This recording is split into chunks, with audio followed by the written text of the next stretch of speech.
presentation. Hopefully I have Dan somewhere. There he is. Yeah, I'm And here. Angela, I don't see, is there anyone else, Dan, besides Angela and you? We're the only two that are presenting. I Okay. don't know who else is on. Yeah, I don't, that's fine. Okay, go right ahead. All right. Again, thank you, board, for giving us this time tonight. I know it's been a long meeting, but I certainly appreciate the time. Kind of review what we've come up with for a proposal for the Housatonic School after our design charrette that happened about a month and a half ago. So just to kind of a recap of what's happened in Mark, and if you can go to the next slide, next couple slides, right up to the executive summary, that would be great. There we go. Thank you. As you were well aware, and as the public is aware, the Housatonic Improvement Committee was formed in December of 2019, with our first meeting in June of 2020. And the main goal was to foster the social and cultural well-being of Housatonic. Over the year and a half, the committee explored and examined many existing documents, including the town's master plan, Berkshire Blueprint 2.0, Housatonic Visionary Report of 2004, the Housatonic Task Force of 2011 report, current zoning bylaws, the past RFPs, and Gray House Partners proposal, which was the latest proposal that happened about 3 years ago. Examining all those documents, we came up with some uses that we felt would kind of go along with all those reports and kind of summarize those reports. We found that there was many uses that were kind of held true through the years over the last 17 years. And we kind of put those uses together and enlisted the assistance of the Western Massachusetts AIA, which is American Institute of Architects, to organize a design charrette. We presented those uses as well as the same packet that we had been working off of to the group, to the Western Mass AIA group. And on October 30th, 5 volunteer architects got together to perform a design charrette. During which time they kind of went through the process. A couple of them toured the school. They kind of decided to go at this as a group approach to come up with some schematic or some very basic designs. And Mark, if you want to kind of roll to the designs, we'll kind of go into those.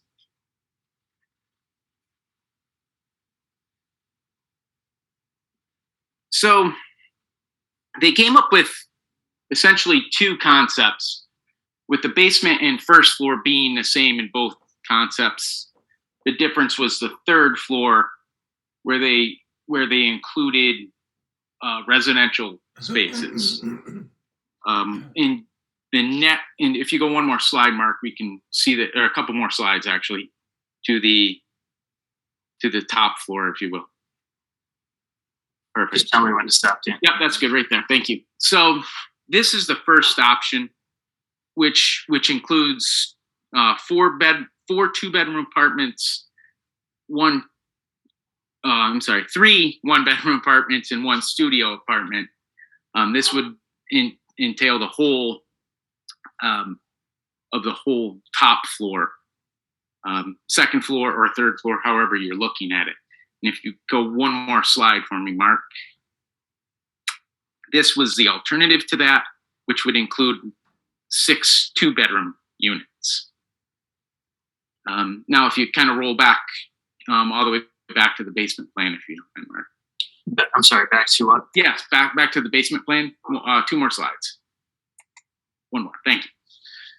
So the basement, which is again thought of as usable space, would be potentially supporting any tenant spaces, but it would also have the potential for a commercial kitchen, as well as some other public spaces if needed, as well as restrooms if needed. Now, if you go ahead one more slide, Mark, that brings us to the first floor, in which would all be kind of commercial space as needed. You can notice that the architects all did decide that a elevator would be needed. If there's any kind of public space, it would be required to have it for handicap accessibility. So the bottom floor, basement, and the first floor would require a elevator stop. It was discussed that for a small amount of increase in cost, the third stop to the second floor could also be considered. If the third floor remains all residential, it is not required to have the elevator to go to that point. So again, at this point, I'm gonna kind of turn it over to Angela to kind of discuss some of the financial aspects that we kind of looked at that came out of the charrette. Okay, thanks, Dan, and thank you to the select board. I am going to very briefly run through the financial projections, and I'm also going to give you some corrections that need to be made to the narrative, and I'll be very careful about telling you where that happens. So I think everyone should know that the town has $600,000 in designated funds for this building. My understanding is that it's for the envelope of the building, which would be roofing and windows. And then the town is also named the responsible party to abate any hazardous materials in the building. So those two things are already sort of committed by the town. We feel like there may be other funds available through grants or various sources that the town has: community development block grants, community impact funds, the Community Preservation Act, and the ARPA funding. So that's something that the select board will have to talk about. Let me tell you about some of the assumptions we made to make these financial predictions. First, we decided to use the interest rate of 2%, which is what the town can borrow money, the rate that the town, at which the town can borrow money. And we developed this chart showing borrowed amounts between $2 million and $7 million, and what the debt service that would correspond to those amounts would be. And then we projected some rentals just from the residential housing. So in the option 1 floor plan, if we assumed that we were charging rent at 80% of the area median income, so that they would be affordable, and we assumed that only one person was renting, even a 2-bedroom, just for discussion purposes, the rents per month would equal a total of $9,400. Again, if there was a mix of numbers of people in each apartment, 1, 2, 3, or 4 people, the rents would be higher than that. In option 2, with the 6 2-bedroom apartments, again, with using only one person in a 2-bedroom apartment, the rents would generate $7,050 per month. If there were 3 persons living in each apartment, their rents would be $9,060. So the estimated income from the residential portion of this building, and here's where our change comes into the narrative, would be between $7,050 a month to $9,400 a month. Okay.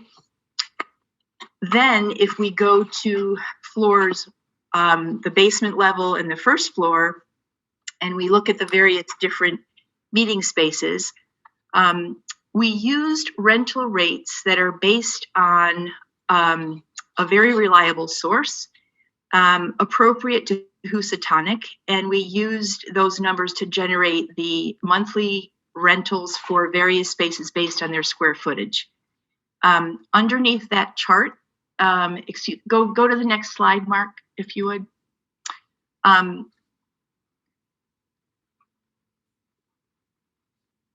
Interesting. Okay. We're missing some narrative here. Okay, I'll just keep on going. So in this chart, we're using every space that the architects enumerated and the square footage price at different rental rates per foot, $15 generally, and then $8 a square foot. And we come up with $5,794 and change from the non-residential portions of the building. What we didn't project out is what the kitchen/food preparation area could generate. So if we take the $5,794 and we add it to the $9,400, the building could generate around $15,000 a month, which falls in between a $4 and a $5 million loan amount. So it could carry between $4 and $5 million. We're hopeful that based on our numbers, and certainly more work has to be done, that this will look like a viable project. We are not sure whether the town will take this on. It may make sense to do that, or if it would be a partnership with a private developer. We didn't get into that kind of decision making, but we are looking at what we assume to be a renovation cost at $350 a square foot, which would mean it would be around a $7 million project. And we'd love to see it happen for the village of Housatonic. I'd like to just open the floor for questions about the financial predictions. Let me just ask, are you done with the presentation so we can take it? I can cap it off with our actual official recommendations in a couple. So why don't you do that before we take questions? Okay. Excuse me, Mark, if you just want to fast forward to our recommendations. Thank you.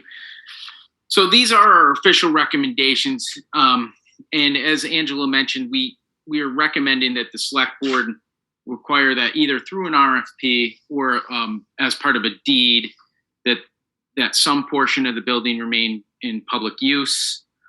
We recommend that the RFP reflects the design charrette and keeps the historic integrity of the building.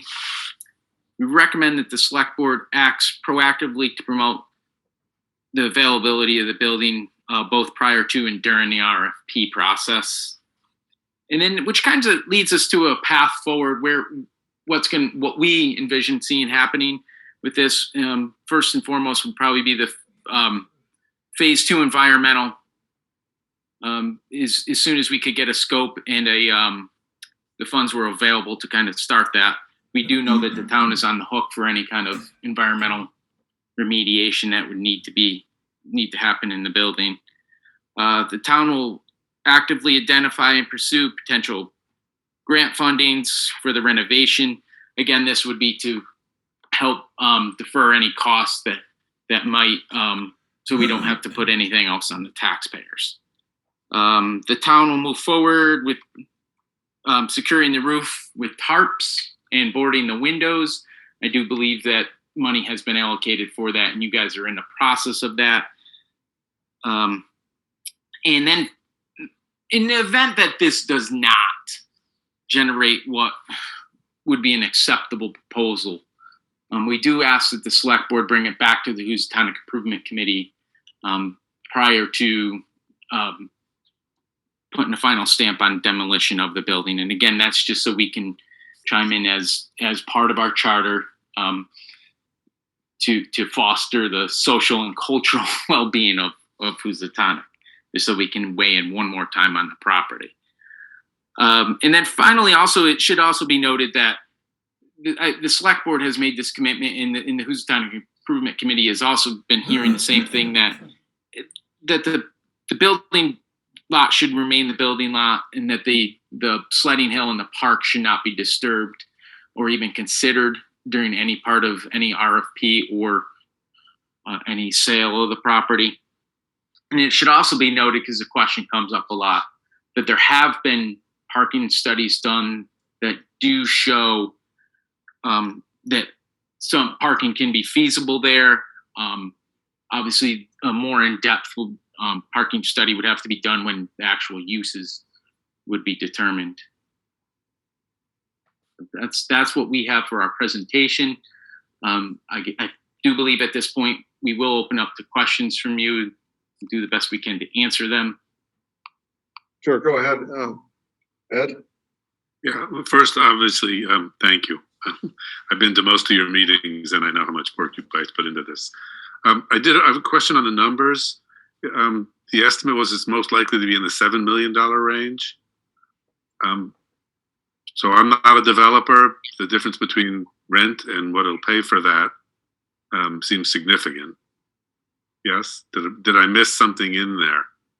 Yeah, Ed, based on the projections we used, and they're very conservative, the building could generate about 15,200, let's say, a month, which would float between a $4 million and a $5 million project. And we estimate that the total cost to renovate and bring the whole building up to code would be $7 million. Now, keep in mind that the town has the $600,000 and has to remediate the hazardous materials. So let's just say that's $1.5 million. So if we take the $1.5 million and add it to $4 million, which is low, then the gap, so that would be $5.5 million. The gap is $1.5 million. Okay, thank Does you. that make sense? Yes, thanks. I have someone with their hand up that says the town of Great Barrington. So I'll let them talk, then Lee. Thank you, Steve. I'm sorry, this is Patrick Barrett. I was not able to change my name. I'm signed in. That's fine. I was looking for you to recognize. I just want to point out that the version of this report that Mark is sharing somehow is not the final version that I sent to Amy late last week. So there's some numerical and narrative differences between what's shown and what the final version is. If you don't have that, I'm happy to resend it to whoever needs it, but that's the previous version. Okay, I appreciate that, Patrick. Sure. Lee? Thanks. Thank you very, very much, Housatonic Improvement Committee. I absolutely appreciate all the hard work that you've put into this. Question on timeline. What kind of timeline are you guys hoping for? Because ultimately the RFP will go out, and then we'll hopefully get some developers that step up, or some businesses or organizations that are interested. So, are we prepared to wait 3 months, 6 months, a year? And at what stage then do we consider other options? Well, I think to answer your first question, I think we're looking for the select board to kind of move on this as fast as you guys can. Yep. Obviously, there's certain limitations there, and honestly, I think that's kind of on you at this point, Lee, as to what you guys feel comfortable putting out there for a time frame is how long the RFP process is. Well, I know that's us. I was just wondering if you had that discussion, if it's kind of one of these points that we would say, okay, it's been out there and we haven't gotten any responses. Go to option 2. Yeah, I think that's our choice. That's our I was choice. just wondering if the HIC had discussions about that, but Angela has her hand up. Literally. Yeah, so I think it would be really helpful if it's possible to have a joint meeting with the Housatonic Improvement Committee. Make sure Chris Remble is in the room and the select board, because he and Dan and I met, and we talked about how this could roll out. And I think there are more possibilities than just an RFP. And I don't want to get into that because it's a whole nother discussion, but given that we have a loose plan and something that looks like it could be viable, I think we should start talking about how it could work pretty quickly. So the next step will be that we'll ask Mark and Chris to come back with an executive summary. And that could include in there, we'll invite the Housatonic Improvement Committee, and we'll do that as soon as they can get that out, which is, I think, will be fairly quick, but that'll be the next step. So briefly, I'll allow a few people to talk. Charlie Williamson? Yeah, can you hear me, Steve? Yes. All right. I heard the rent was going to be like $780, so let's round that off to $800 a month. Does this also include the electric to the apartment, the heat to the apartment, and the town sewer to the apartment? Because people who are on town sewer, they roughly pay about $500 a year for town sewer. Are the tenants going to be paying for their town sewer, the heat and the electric, or is the town going to be picking up this expense? I think this concept, Dan or Angela, correct me if I'm wrong, is not that detailed yet. They've handed us a conceptual plan that we need to go deeper into, Charlie. So it's a good point, but there's no answer yet. I just thought $800 a month rent isn't covering some of these items. You're probably right, but we haven't gotten that far yet. We're still in the conceptual stages. Thank you. Thanks, Charlie. Bill Orenstein. Yes, thanks for all the work on this. I know that this is in its concept status, but has the committee considered making the entire building residential as opposed to mixed use? Just on the basis that there may be more interest or demand for, apartments as opposed to the commercial space. Phil, if I may, that kind of goes back to the history of the last 17 years of this. Most reports that have been done on the building, including some of the visionary studies and the task force studies that all included community surveys, even though they are maybe outdated, if you will, the sentiment is that nobody wanted full residential. I think part of that is to satisfy some of the community, what the community has wanted, and balance what other potential uses as well too. Okay, no, I hear you, and I appreciate that history. Obviously, you'll if you do an RFP, you'll see what interest you get back and where that will take you. Thank you. So is the board satisfied with our next step, which will be asking Mark and Chris to come back with an executive summary as soon as feasible? I mean, it's not going to be next meeting, but at least I don't think it is. Is everyone satisfied with that? Yes. And I say to the Housatonic Improvement Committee, it's a tremendous job. I know it took you a while to do this. It was in depth, but this has been really helpful.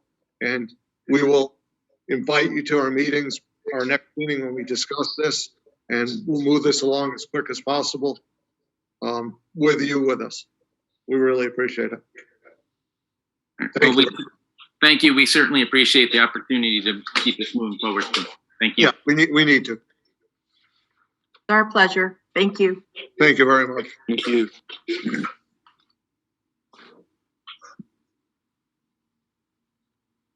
Okay, next on our agenda is Not in Our Country Pledge. Let me just promote some people. Mark will help me.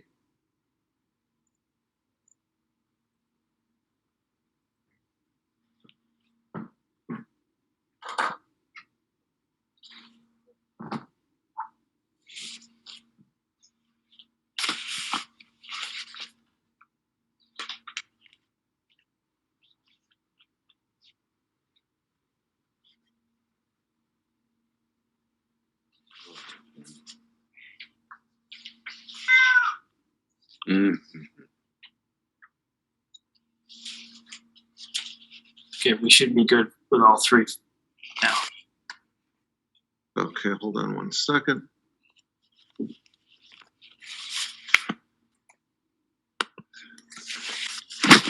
Okay, let's go right ahead. Hi, everyone. Thank you for having us. We're not going to take up too much of your time. I'm going to give a little introduction, and then Karen will talk a little about the history of Not in Our County, and I'll share a little about what we're doing now, and then Luke will talk about the actual pledge. So my name is Louis Furgraff. I'm a volunteer at Bridge, and I'm here today along with Karen and Luke to talk about Not in Our County, which began as Not in Our Town in 1995, and is a nationwide movement about increasing solidarity when an act of hate happens in the community, or preventing acts of hate from happening in the community. So, Karen, would you like to step in and talk about how we got involved? Sure.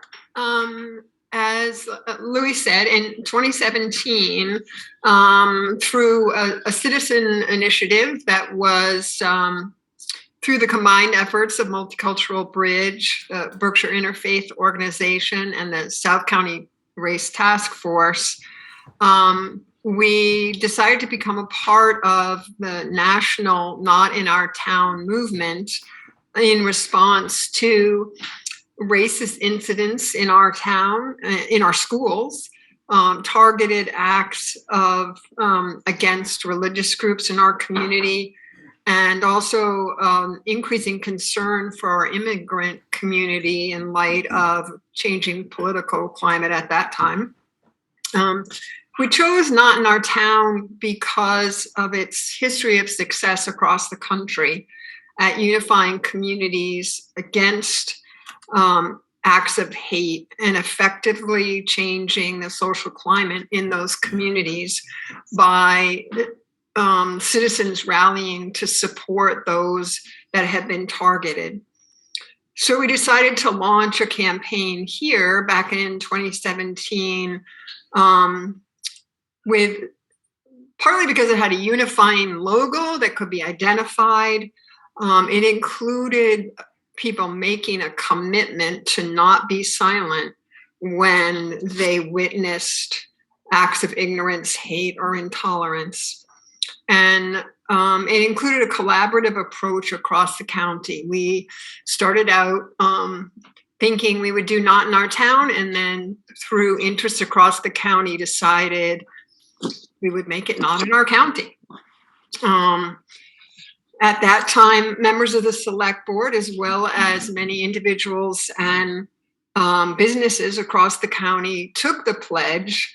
And that has provided us with a list, I say us, the Multicultural Bridge, with a list of people to reach out to when incidents occur and be able to support those citizens that have been targeted. So that's a little background and how we got to the point where we are now and why we're coming back to you now. And I'm going to turn it back over to Louis to reach that part. Yeah, so the purpose of us being here today, thanks, Karen. And the purpose of us being here today is it's an invitation. We sent a document that has a link. You can also go to Multicultural Bridge's website and go to the Not in Our Town link from there. And you can online do the pledge. This is an invitation for anyone who's interested.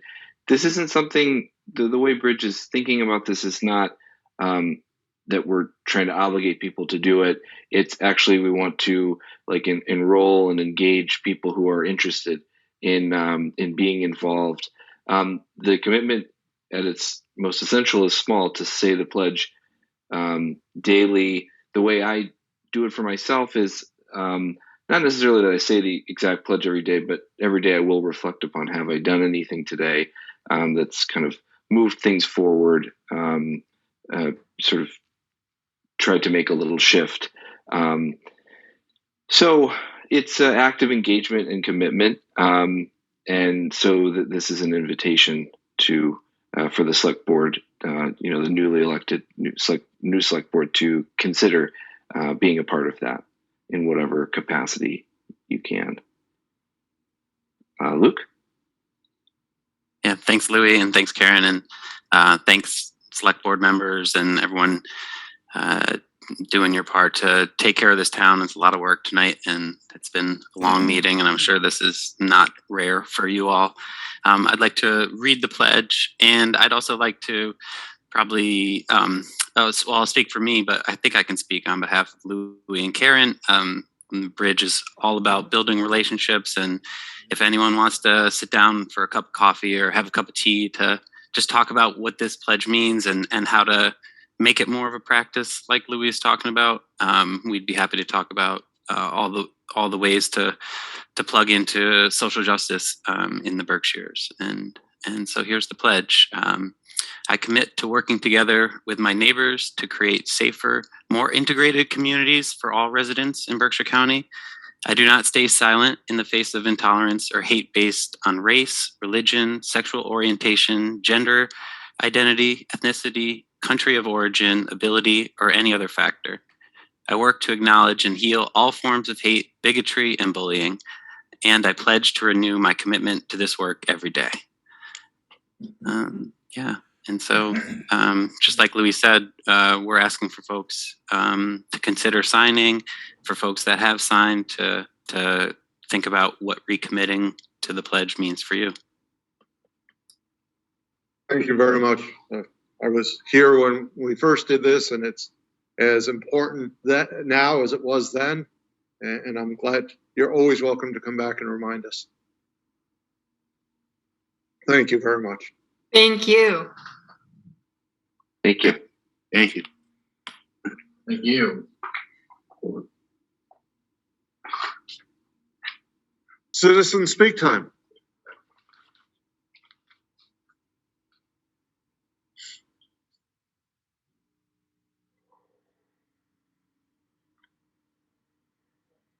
Charlie Williamson, go right ahead.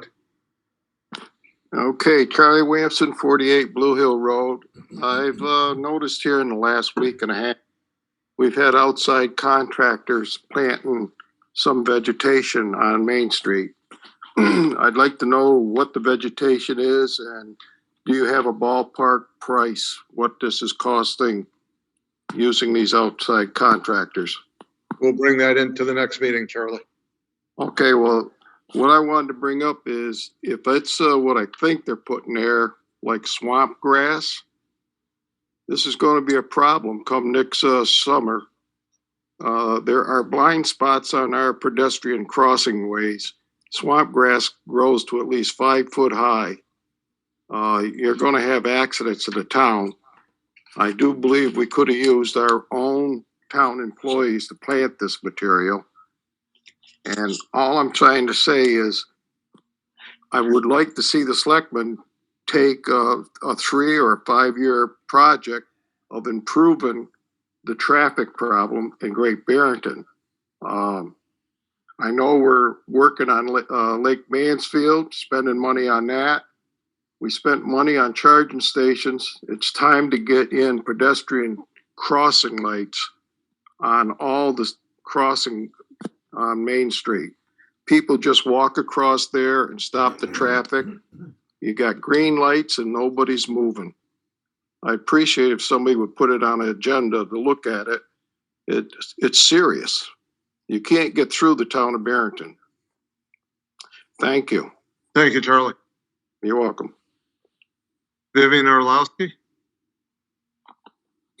Thank you, Steve.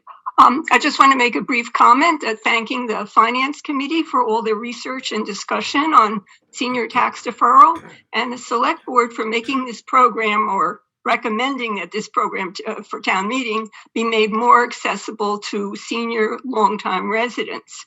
I would also like to follow up briefly on Ed Abrams' concerns about other taxpayers having to foot this program.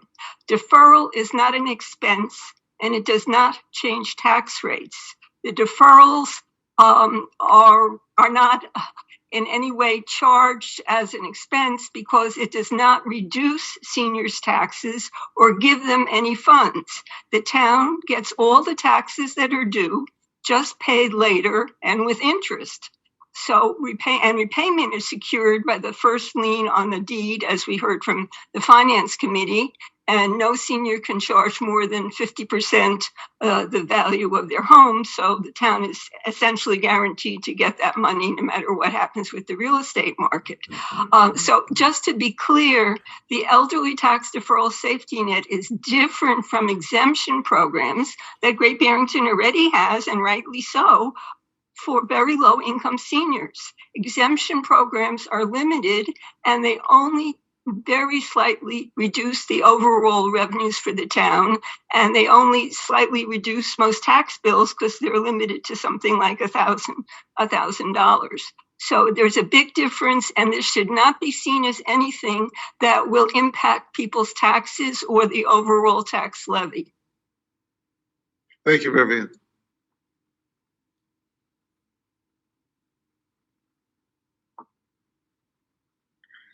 See no other hands up, so we'll select board time. We'll start with Garfield. I have nothing. Thank you. Eric, Nothing, thank you.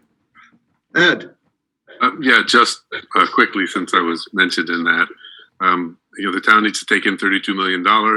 If less comes in, everyone else pays a little bit more. It's pennies, which is what I said. It's just pennies because it's a small amount. Ultimately, we will get it back. So if you live here until it's all paid back and pay taxes, in the end, it didn't matter. But in a given year, it will raise other people's taxes just a little bit. Thanks.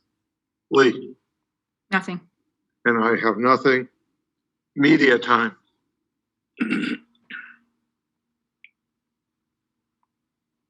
Seeing none, by unanimous consent, we are adjourned. Thank you very much. Thank you.